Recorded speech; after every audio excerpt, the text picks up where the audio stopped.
Assalamualaikum warahmatullahi wabarakatuh.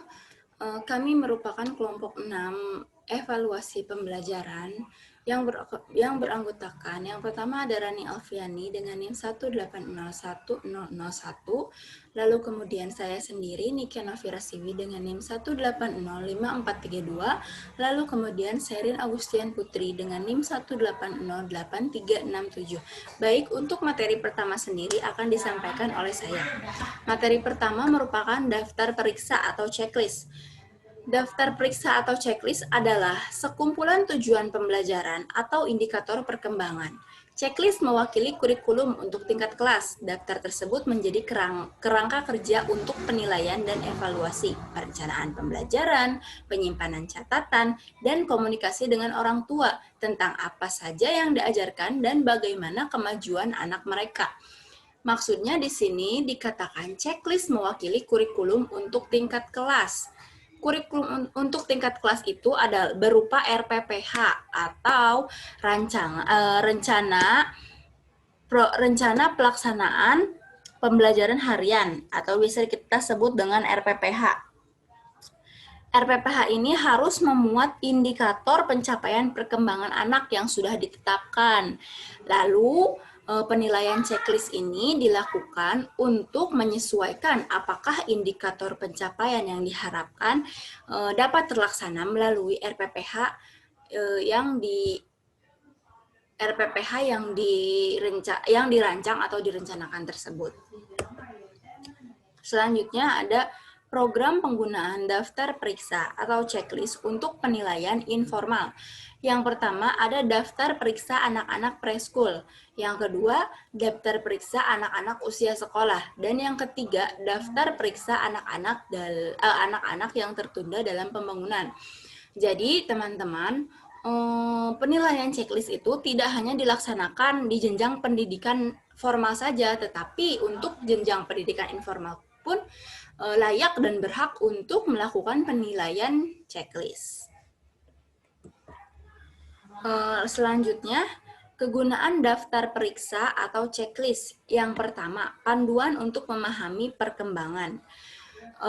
Maksudnya adalah penilaian checklist ini merupakan pedoman bagi guru atau tenaga pendidik dalam memahami perkembangan anak. Ketika perkembangan anak, misalnya indikator dan kompetensi dasar di dalam RPPH itu sudah disusun dengan rapi. Nah, lalu dianalisislah di dalam checklist itu apakah anak telah mencapai indikator-indikator yang direncanakan di dalam RPPH tersebut atau ternyata belum. Lalu yang kedua, panduan untuk menilai pembelajaran dan pengembangan. Checklist atau daftar periksa juga mampu menjadikan sebagai evaluasi pembelajaran yang telah dilakukan dan juga mampu mengembangkan suatu pembelajaran menjadi lebih luas lagi. Yang ketiga, panduan untuk mengembangkan kurikulum. Menurut saya ini hampir sama dengan pengertiannya dengan poin kedua yang telah saya jelaskan sebelumnya. Yang ketiga ada evaluasi dan penilaian dengan daftar periksa. Yang pertama, tujuan penilaian melalui pengamatan. Dengan teknik penilaian checklist ini, biasanya atau umumnya guru atau tenaga pendidik itu melakukan penilaian dengan melakukan pengamatan setiap aktivitas anak di dalam kegiatan pembelajaran, lalu hasil-hasil karya anak, lalu bagaimana perkembangan anak di dalam proses pembelajaran yang telah dilakukan. Lalu yang kedua ada evaluasi tujuan dengan aktivitas belajar. Maksudnya di sini apakah tujuan pembelajaran di dalam RPPH itu sejalan atau tidak dengan aktivitas belajar yang dimunculkan oleh anak. Lalu ada juga yang ketiga, evaluasi tujuan dengan tugas khusus. Yang saya pahami di sini mungkin seperti di kegiatan penutup ada recalling dan pemberian tugas atau pekerjaan rumah bagi anak. Ini merupakan hal yang mampu mengukur sampai mana anak menguasai RPPH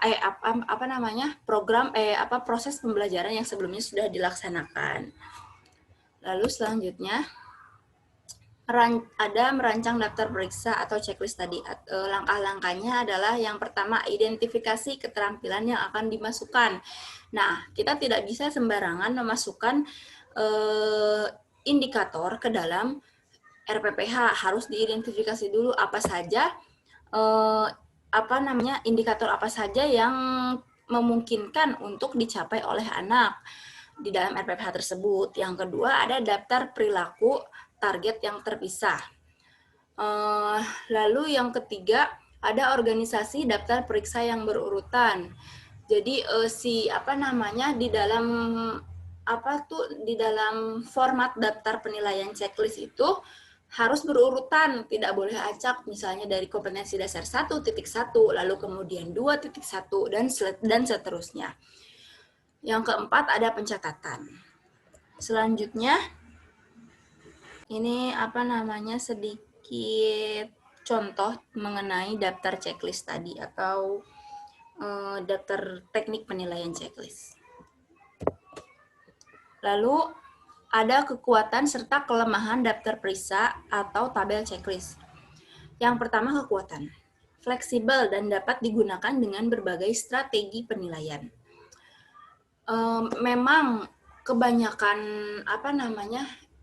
yang paling simpel dari segala macam teknik penilaian yang ada, daftar checklist ini termasuk ke dalam teknik penilaian yang cenderung simpel. Lalu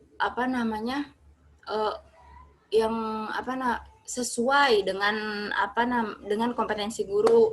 Terus yang kedua, ada cepat dikuasai guru. Yang tadi telah saya katakan ini karena selain fleksibel, simpel juga penilaian checklist itu cukup mudah dilakukan oleh setiap tenaga pendidik atau oleh setiap guru. Yang ketiga, dapat memperbarui catatan.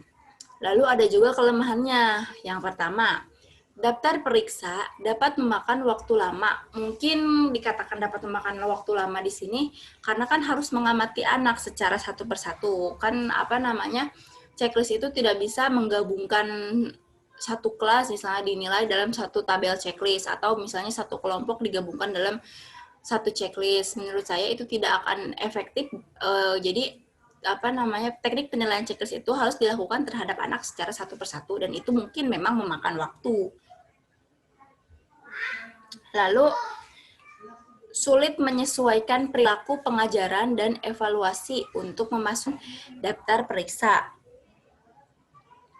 Lalu ada juga yang terakhir, membanjiri mereka dengan penilaian dan pencatatan. Mungkin di sini lebih kepada gurunya atau tenaga pendidiknya yang cenderung banyak melakukan penilaian dan menyimpan catatan tersendiri untuk peserta didiknya. Tapi menurut saya kelemahan ini tidak terlalu signifikan karena kekuatannya pun terhadap daftar checklist itu cenderung kuat.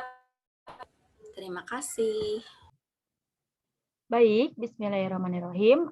Saya akan melanjutkan presentasi dari Saudari Niken. Sebelumnya perkenalkan terlebih dahulu, nama saya Rani Alfiani dengan NIM 1801001. Di sini saya akan menjelaskan mengenai skala peringkat. Skala peringkat mengharuskan penilai untuk membuat penilaian kualitatif tentang sejauh mana suatu perilaku yang ada. Penilai itu yaitu guru. Nah, suatu perilaku yang ada itu perilaku siswa tentunya. Di sini jelas membuat penilaian kualitatif. Sudah kita ketahui ya bahwa penilaian kualitatif itu bentuk penilaian yang didasarkan atau dinyatakan dalam sebuah huruf. Nah, penilaian kualitatif ini bersifat deskriptif yang dimana dapat dijabarkan dan dijelaskan dalam bentuk kata-kata. Nah, skala penilaian terdiri dari sekumpulan karakteristik atau kualitas yang akan dinilai dengan menggunakan prosedur yang sistematis tentunya. Selanjutnya, jenis-jenis skala peringkat. Jenis skala peringkat itu ada dua. Yang pertama, skala peringkat numerik. Yang kedua, skala peringkat timbangan rating grafis. Skala peringkat numerik itu contohnya seperti ini ya, bukan BB yang kayak gitu-gitu lagi, tapi tidak memuaskan. Yang kedua, di bawah rata-rata misalnya, terus rata-rata atau di atas rata-rata atau luar biasa seperti itu. Nah, selanjutnya ada skala peringkat timbangan rating grafis. Skala penilaian grafis deskriptor yang umum digunakan yaitu ada tidak pernah atau jarang atau kadang-kadang, sering atau yang lain. Jadi yang digunakan itu misalnya gini contohnya. Saya punya contoh misalnya, sebentar. Jadi, yang skala peringkat timbangan rating ini buat ini, ya sejauh mana, anak bisa menyelesaikan tugas, misalnya nanti sering, terus, sejauh mana siswa dapat bekerja sama dengan kerja kelompok, misalnya jarang atau, eee, kadang-kadang atau selalu, seperti itu. Itu contoh dari skala peringkat timbangan rating grafis. Nah selanjutnya ada kekuatan dan kelemahan dari skala peringkat. Kekuatan tersendiri yaitu kekuatan dari skala peringkat itu sendiri, yang pertama itu dapat digunakan untuk, menilai perilaku yang tidak mudah diukur, contohnya perkembangan sosialnya, seperti itu. Yang kedua, cepat dan mudah diselesaikan. Yang ketiga, mudah dikembangkan dan digunakan. Nah, adapun kelemahannya, yaitu skala penilaian ini sangat subjektif. Gitu. Itu kelemahan dan kelebihan dari skala peringkat. Nah, ini ada contohnya ya, dapat dilihat. Nah, di sini. Nah, ada sedikit penjelasan juga bahwa penggunaan skala peringkat adalah salah satu penggunaan skala peringkat yang paling dikenal, yaitu contoh biar gampang ya, itu kartu laporan atau yang sering kita sebut rapot gitu gini. Nah, itu biar ini yang ngegampangin kita ngebayangin skala peringkat itu, salah satu contoh buktinya itu ada di rapot seperti itu.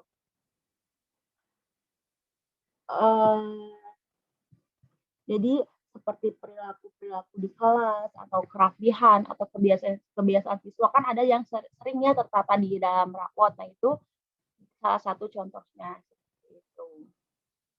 Nah, selanjutnya saya akan menjelaskan tentang rubrik. Rubrik adalah instrumen kualitatif yang dapat digunakan untuk menilai kemajuan siswa atau menilai pekerjaan siswa. Dapat digarisbawahi ya, menilai kemajuan siswa atau menilai pekerjaan siswa.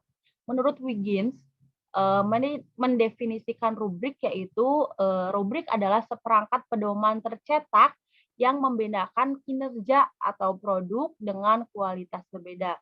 Sebuah rubrik memiliki penjelas yang menentukan apa yang harus dicari pada setiap tingkat kinerja. Kinerja siswa tentunya ya.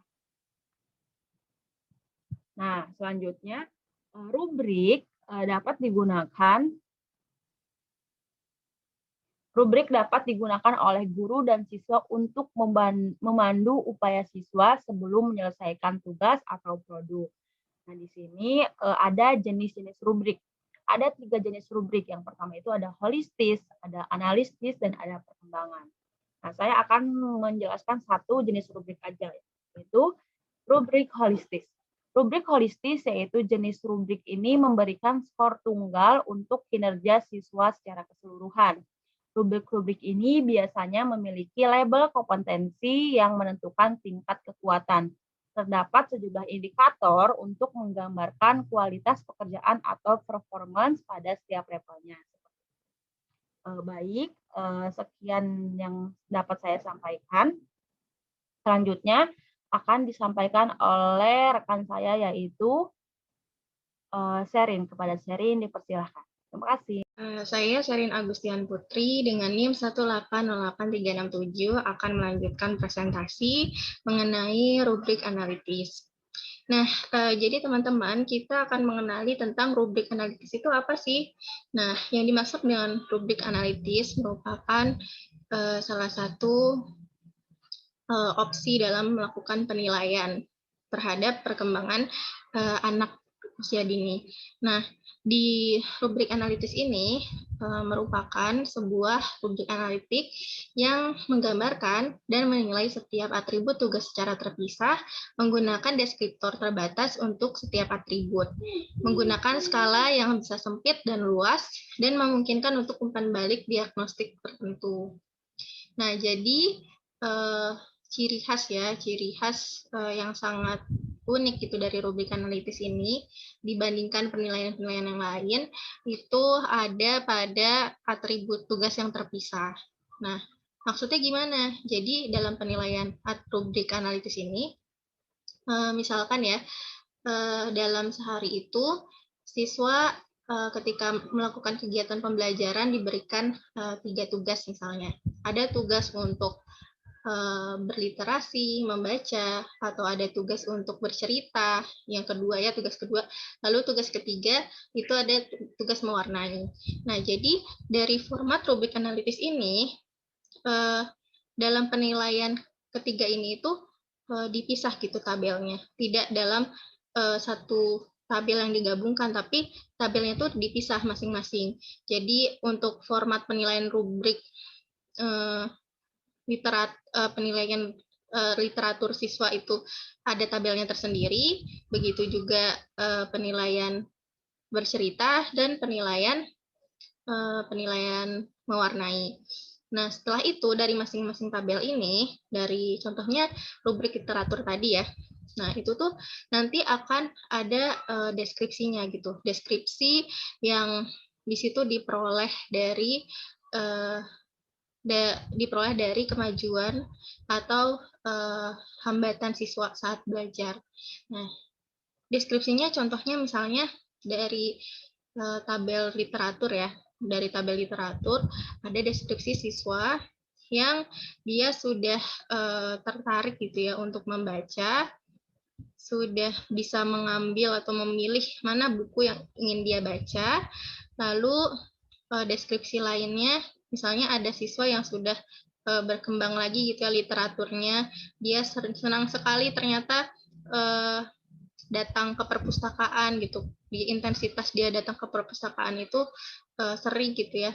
Nah, lalu ada lagi deskripsi lainnya yang menunjukkan perkembangan siswa yang lebih baik lagi, yaitu ketika anak itu bisa memimpin membaca gitu ya untuk teman-temannya berliteratur atau berliterasi. Nah, itu contoh dari rubrik analitis. Lalu yang menggunakan deskriptor terbatas di setiap atribut. Dan dari masing-masing tugas ini yang ada deskripsi tadi, itu diberikan suatu skala penilaian. Skala penilaian itu antara rentang 1 sampai 5. Nah, skalanya tuh sempit dan luas. Dan memungkinkan untuk umpan balik diagnosis tertentu. Nah, jadi dari penilaian deskripsi ini nanti guru itu dapat mengetahui gitu, dapat mendiagnosa ya apa ya problematis yang lagi dihadapi siswa gitu dalam hambatan belajarnya gitu. Dan ini kan merupakan feedback gitu ya, feedback ketika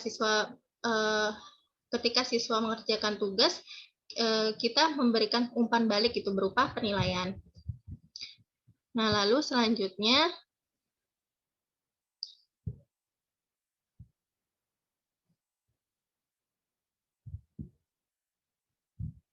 sebentar ya. Nah, lalu selanjutnya di sini ada rubrik analitis itu terdiri dari 3 dimensi. Jadi dimensi pertama itu memahami masalah, yang kedua itu memecahkan masalah, dan yang terakhir itu menjawab masalah.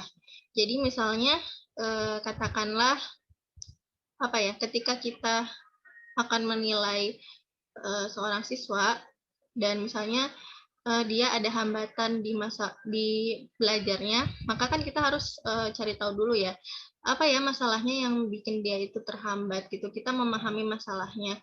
Oh, ternyata misalnya dia kurang distimulus gitu, distimulus untuk mendengarkan cerita gitu ya. Atau kurang distimulus untuk apa ya namanya?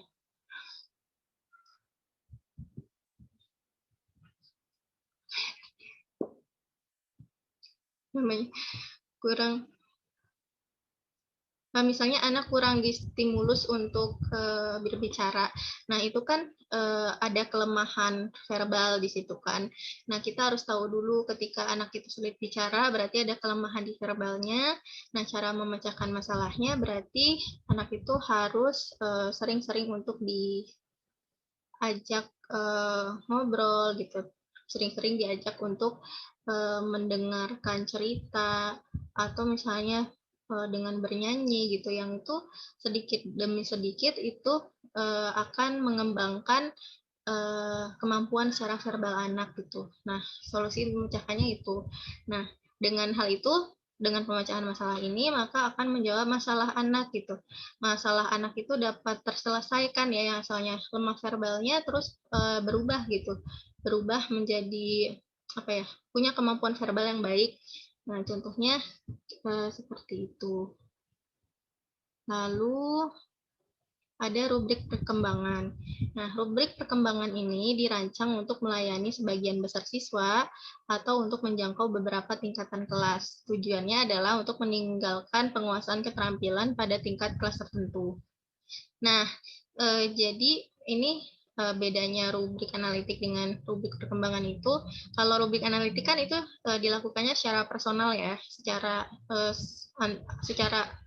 personal, secara individu itu gitu, individu siswanya. Nah, sedangkan rubrik perkembangan ini tuh dia tuh sifatnya lebih menjangkaunya tuh lebih luas dalam jumlah siswa yang banyak gitu, siswa satu kelas tersebut. Nah, itu tujuannya adalah untuk meninggalkan penguasaan keterampilan pada tingkat kelas tertentu. Nah, jadi pada kelas tertentu tersebut apa ya, dengan adanya penilaian rubrik ini ada suatu standarisasi gitu ya, keterampilan yang bisa dicapai dalam seluruh anak yang ada di kelas tersebut.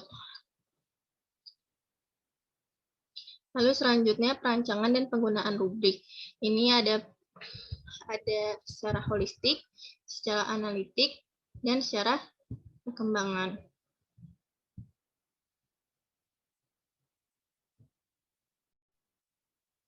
Nah, tadi apa ya yang dimaksud dengan rubrik secara holistik? Jadi, rubrik secara holistik ini ketika melakukan penilaian itu dilakukan secara umum keseluruhan dari setiap kerjanya. Jadi, dalam setiap proses anak itu belajar, kegiatan apapun, tugas apapun, semuanya itu tidak terlepas dari penilaian gitu. Semuanya akan dinilai dan dapat dilihat ya secara progres ataupun hambatannya. Nah, lalu rubrik ini bersifat analitik, maksudnya itu menerapkan serangkaian kriteria secara terperinci, biasanya setelah evaluasi holistik dilakukan. Nah, biasanya setelah evaluasi holistik itu dilakukan. Nah, lalu selanjutnya perkembangan. Nah, jadi perkembangan di sini rubrik itu dirancang untuk mengukur kompetensi yang berkembang selama rentang tingkat kelas. Nah, rubrik ini sering didiskusikan sebagai bagian dari penilaian kinerja dan penggunaan portofolio. Lalu ada kekuatan dan kelemahan. Nah, yang pertama, kekuatan dari rubrik ini, rubrik itu bisa memberikan pedoman untuk kualitas kinerja kerja yang kokoh dan sifatnya itu fleksibel. Nah, jadi maksudnya ini di sini adalah rubrik itu sifatnya itu dinamis, jadi bisa direvisi berkali-kali sampai ditemukan suatu penyempurnaan ya. Nah, disempurnakan gitu. Nah, karena itu dengan adanya rubrik ini kemudahannya guru mudah untuk memodifikasi gitu dan mengubah, karena kan kebutuhan kelas itu atau kebutuhan siswa kan berubah-ubah ya. Nah, itu merupakan keunggulan dari rubrik. Sedangkan kelemahan rubrik karena ada keunggulan kan tidak terlepas dari kelemahan. Nah, kelemahannya itu apa? Jadi kesulitannya itu adalah menentukan kriteria. Ada kemungkinan guru itu akan fokus pada kriteria yang terlalu umum dan tidak sesuai dengan rubrik. Nah, dengan cara yang sama, guru mungkin menggunakan kriteria yang telah ditentukan untuk desain rubrik daripada mendasarkan pada contoh pekerjaan siswa atau memodifikasi sesuai kebutuhan. Kesalahan umum dalam mendesain dan menggunakan rubrik adalah memfokuskan secara tidak tepat pada kuantitas karakteristik yang ditemukan daripada indikator kualitas pekerjaan. Guru fokus pada karakteristik yang salah dari pekerjaan siswa. Nah, rubrik holistik ini bisa jadi kurang valid dan reliable. Nah, sekian yang dapat saya sampaikan. Mohon maaf atas kekurangan ataupun kelebihannya. Semoga dapat bermanfaat. Wassalamualaikum warahmatullahi wabarakatuh.